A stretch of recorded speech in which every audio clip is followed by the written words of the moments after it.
Ito na, tatapusin ko na! Bigyan mo ang nanay ko! Kung bata ka, pasaway na talaga! Tama na! Huwag mo sinasaktan yung anak mo, kaya pasaway yan. Lagi mo kinakampihan. Musawayin mo yan, ha? Kundi tatamaan yan sa akin. Tama na. Magpasensyahan ko na. Ako na humingi ng pasensya sa'yo. Busi talaga kayo mag-ina sa buhay ko. Pag ako minala sa interview ko, kayo may kasalanan. Umalis na kayo. Oo. Dali, nakalap. Naku! Pa-interview siya ng pa-interview. Wala naman tumatanggap sa kanya. Naku, Joy. Ayoko nang ganyan ka. Anong turo sa'yo ni nanay? Ayoko na nalaban ka sa nakakatanda sa'yo. Kasi bad siya. Oo, pero hayaan mo na lang siya, ha? Opo. Oh, siya yung tatay mo. Nelson. Tatay mo? Tatay! Huwag kang dikit ng dikit. Nelson, Nakakasakal ka na eh. Nakainom ka na naman? Paano tayo sisimba niyan? Eh, ano naman nabirihin ngayon? Tapos uminom ka pa. Kaya nga lang kaya magsimba. Napagod na ako sa trabaho eh.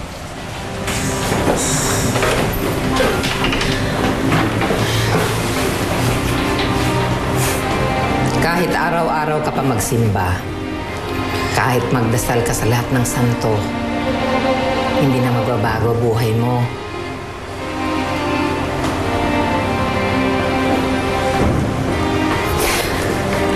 Anak, gisa tayo ha. Simba tayo. Sasayang ka lang ng oras.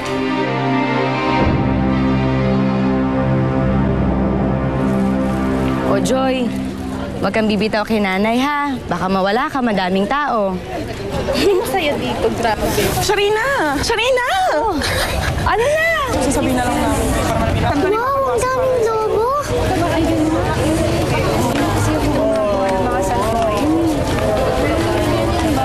Sasabihin na lang namin.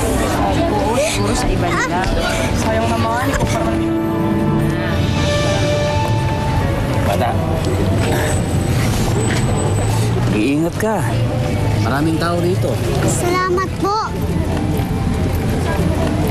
Masarap ba kasi ang nanay mo? Diyan lang po. Ano ba? Sige, susunod mag-iingat ka, ha? Okay? Daddy, let's go na. I like the balloon, no? Balloon. Sunshine. Mamaya na. Ha? Mamaya na. Kami na. O, ito para sa'yo. Ako, ikaw, Jen, wag ka na. Nay! Nay! Ano nangyari sa'yo? Parang dumi ng tuhod mo. Nay, nadapa po kasi ako. Pero buti na lang po, tinulungan ako ng mabait na lalaki. Eh, nasan yung mabait na lalaking sinasabi mo? Andun po